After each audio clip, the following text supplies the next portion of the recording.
Knock knock, it's Knuckles, and oh man, it's finally here. The Sage 2020 update of my personal favorite Sonic fan game, Sonic GT. This update really changed the game. Not So Greedy and his team have added cutscenes, more characters, better graphics, bigger levels, and more. It's time to look at what's been improved and what I think of the game overall. If you don't already know what Sonic GT is, I'd highly recommend checking out my review of the previous release of the game, as I'll mostly be focusing on what's changed in this video.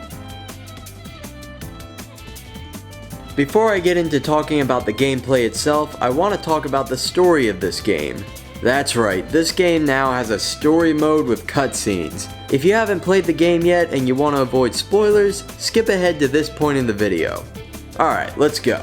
So the plot here is nothing groundbreaking. Eggman has taken Ray and is using data he got from a piece of Mighty's shell to build an invincible robot. Sonic and Co have to go stop him, destroy the robot, and save Ray. I think it was smart of the writers to go with something simple in terms of plot, so that more focus could be put on the cutscenes themselves. What really carries this story along, in my opinion, are the interactions between the characters. It's entertaining seeing the banter between the characters, and a lot of the jokes got a laugh out of me. Well, look who's in need of my assistance. Okay, on second thought, can Ray just live with Eggman? What are you saying? I also like the presentation of these cutscenes. Again, they went for a simple approach here. These certainly aren't as impressive as the cutscenes from Sonic 2020, but they didn't need to be. It's not saying much, but these look better than the cutscenes from Sonic Forces. At least in GT, the characters change their expressions and poses many times, and there are different backgrounds to match the locations they're visiting, instead of just the world map screen.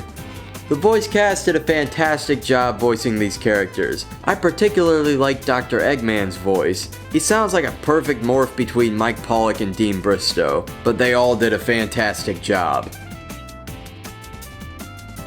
A few new gameplay mechanics have been added, such as these zip lines in Hilltop, which I like because they can help you course correct while giving you a ton of momentum. I did find the light speed dash to be a bit wonky at times, but aside from that though, the controls and gameplay mechanics in this update have really been refined.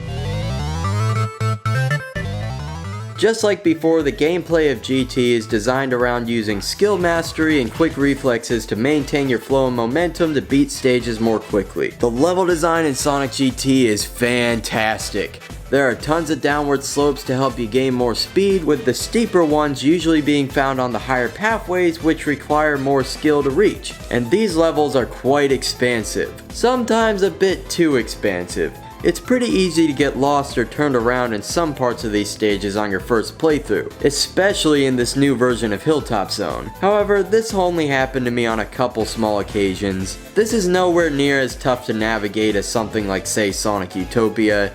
It's more akin to how I felt when I played the later levels of the classic Sonic games for the first time. So don't worry, it won't take you more than like 8 to 10 minutes to find your way to the goal ring on your first playthrough. The Sage update of Sonic GT has 4 levels. 2 of them are completely revamped versions of Ocean Paradise and Hilltop from the earlier releases. There's a brand new level called Sunset Boulevard, and the final level, Hidden Base, is pretty much the same as it was in previous releases, except now it's really freaking dark because of the new lighting engine. I mean, seriously, in some parts of this level you can barely see anything. Thank goodness they at least made the springs light up. I love the updates to Ocean Paradise and Hilltop Zone.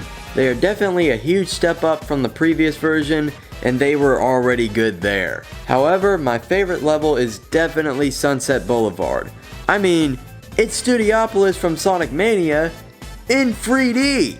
It looks so beautiful, and I love the references on the billboards, like the Sonic Fangame HQ logo, and the Sonic Adventure 2 posters like Chow in Space 2 and such. Although I do find this one poster kinda strange. It says playing Sonic Adventure 2 is habit forming. A true statement to be sure, but shouldn't it be changed to say Sonic GT since that's the game we're actually playing right now?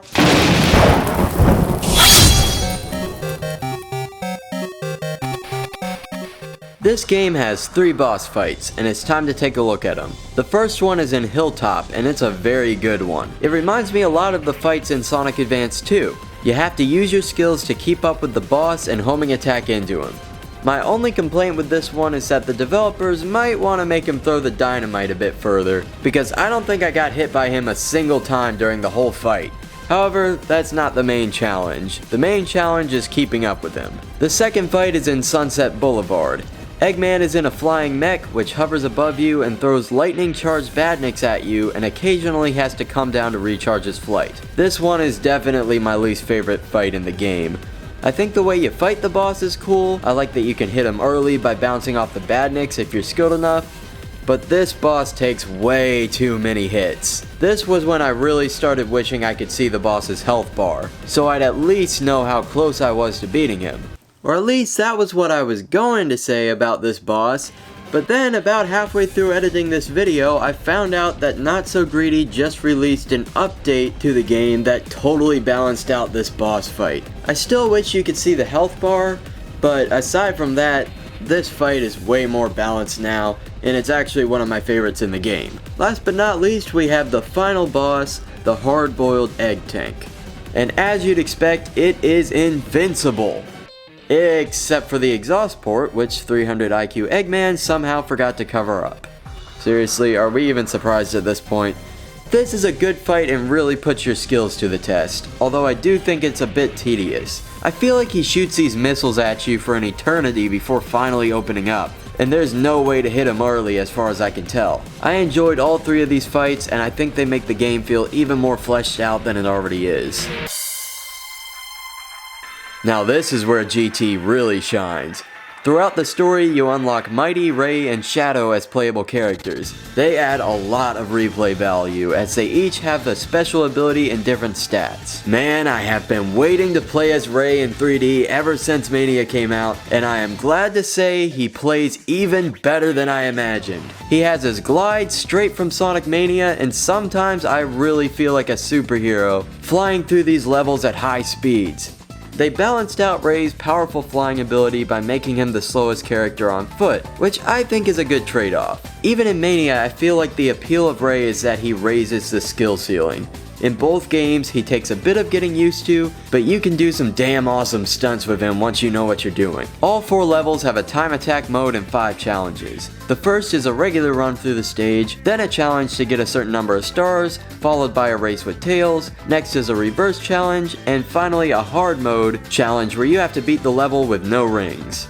I really wish you could choose which order to do these challenges in, because there really isn't a steady rise in difficulty here. You're gonna find some challenges easier than others, and which ones those are will change depending on what type of gamer you are. For me, the second and third challenges were the hardest by far, so I'd really like the option to play the later ones first.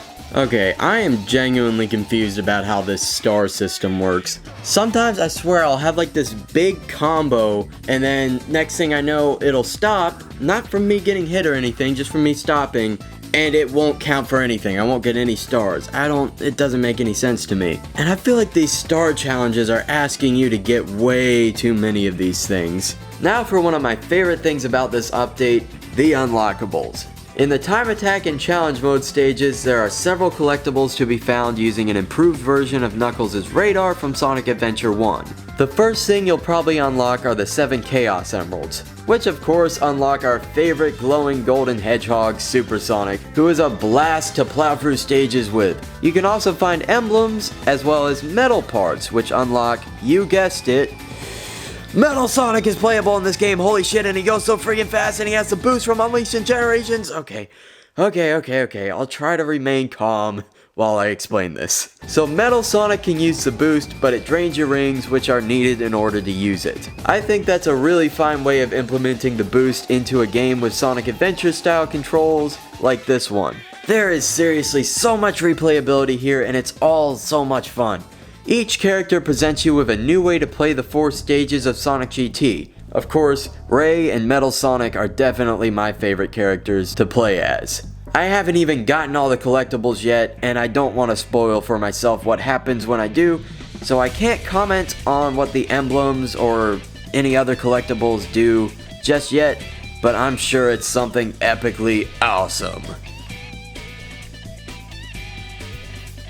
I am so happy this game got made. This game puts a huge smile on my face every time I play it. If you're a Sonic fan, especially a fan of the adventure era games, do yourself a favor, drop whatever you're doing, download this game right now, and have a freaking great time. Just as before, I am blown away by not only how much content is in this game, but how entertaining it all is. Even the soundtrack in this game is really good. It's clear, Not So Greedy, and the rest of the talented people behind this game have truly poured tons of passion and creativity into this project, and it's a blast to play. Thank you so much for watching my review. If you enjoyed this, feel free to check out my other Sonic fan game reviews, or you can check out my new short film on the Epic Zacko channel. It's the 3rd episode of our comedy superhero series, Chris's Epic Adventures. This time, a terrible virus has hit that turns everyone into Zack, which the Epic Zacko team needs to put a stop to. This has been Knuckles. I'm headed back to Angel Island. Hold on just a second before we end this video. I just got the last emblem in Hilltop Zone. And holy shit, this girl has attached machine guns to the sides of her freaking car, and I don't even understand why she's gunning me down. I'm not even Sonic right now, I'm Mighty, so I don't know what I did to piss her off. Amy Rose is one crazy hedgehog. Alright, have a good one. Knuckles out. Okay.